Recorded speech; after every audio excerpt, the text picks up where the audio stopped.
The Blood of Families, a sequel to a sequel to a sequel to Human Nature. Read by Yishai Mendelsohn. The shattered glass crunched under the small man's two-toned brown and white leather shoes. He held his paisley silk scarf to his mouth and nose to deaden the thick, all-encompassing stench that surrounded him. There was so much blood, he said to himself. Too much blood for the relatively few number of bodies strewn about up until recently was a happy and bustling town square. The corpses' putrefying rot had been sped up in the oppressive late summer heat. The man took off his white Panama hat and wiped sweat from his brow as he surveyed the devastation. "That idiot woman again," he muttered to himself. He walked forward, the sound of the crunching glass underfoot the only sound that could be heard in the oppressive silence. As he walked, he took handfuls of shiny, powdery dust and scattered it far and wide. The surrounding scene seemed to change colors as it reflected and refracted the carnage. The stillness was shattered by a shrill, blood-curdling scream. It was a primal scream of sheer terror and panic. The man's head instantly shot in the direction of the scream, which had now given way into racking sobs, and he sprinted in its direction, his eyes filled with steely determination. Moments later, he spotted the prey he had been hunting. A petite girl held an older woman to the ground with a seemingly impossible strength. She had one knee wedged into the older woman's back, pinning her victim's hands with a single hand, while wrenching the woman's head back by yanking her ponytail downward with the other. Hovering in front of both of them was a large red balloon. Absurdly, the balloon seemed to be vibrating with mirth, almost as if it were giggling at the violence in front of it.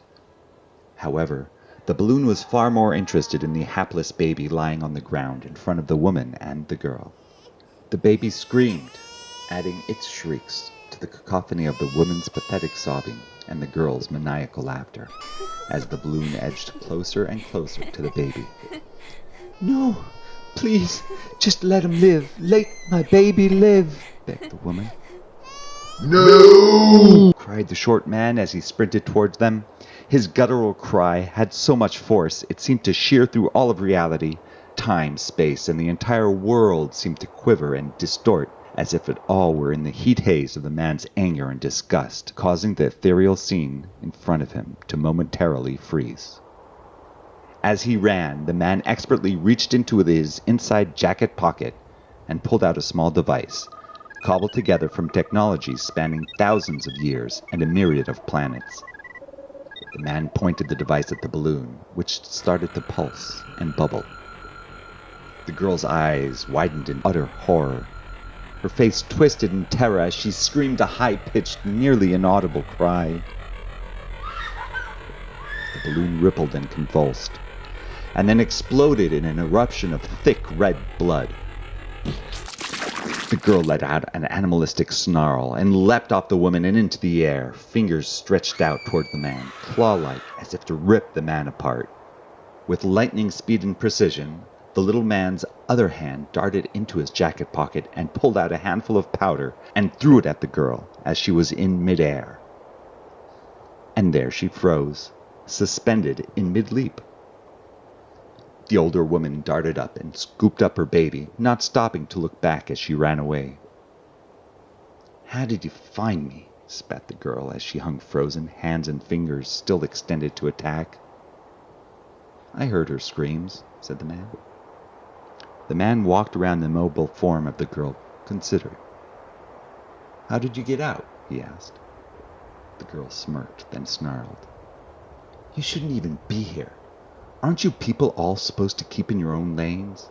Don't you people believe in keeping an ordered multiverse?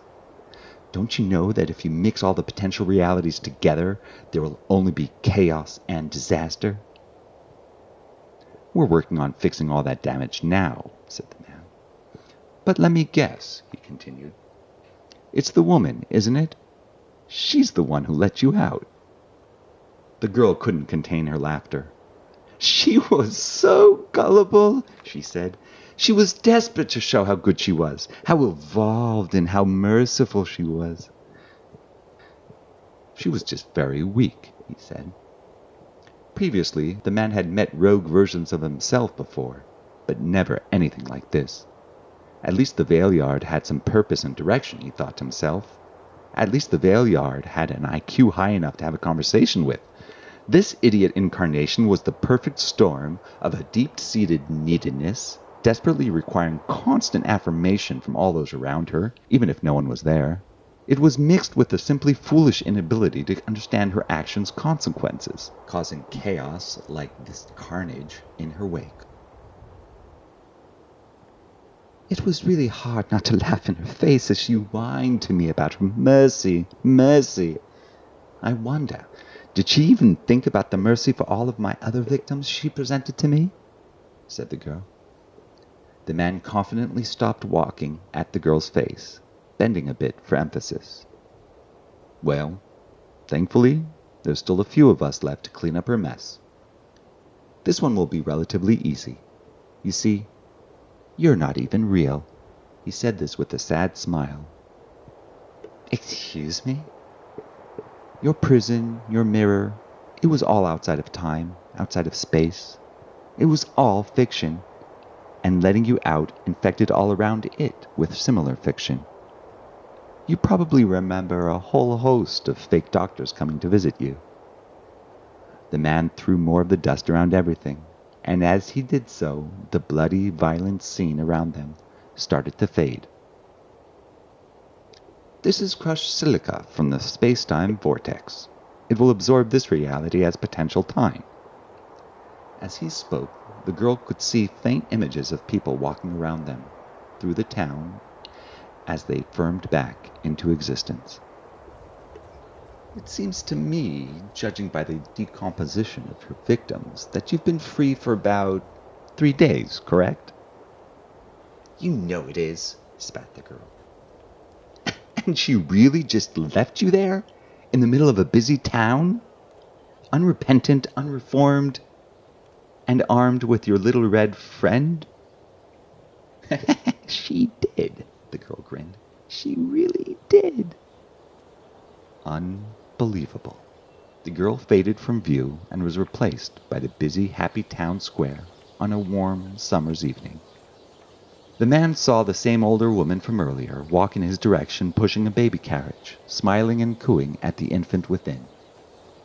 The man raised his hat to her, wished her good day, and entered his blue box, which was discreetly parked in a side alley. A wheezing, groaning noise could be momentarily heard as the box tore through the fabric of reality and vanished through it, off to more thrilling adventures in time and space.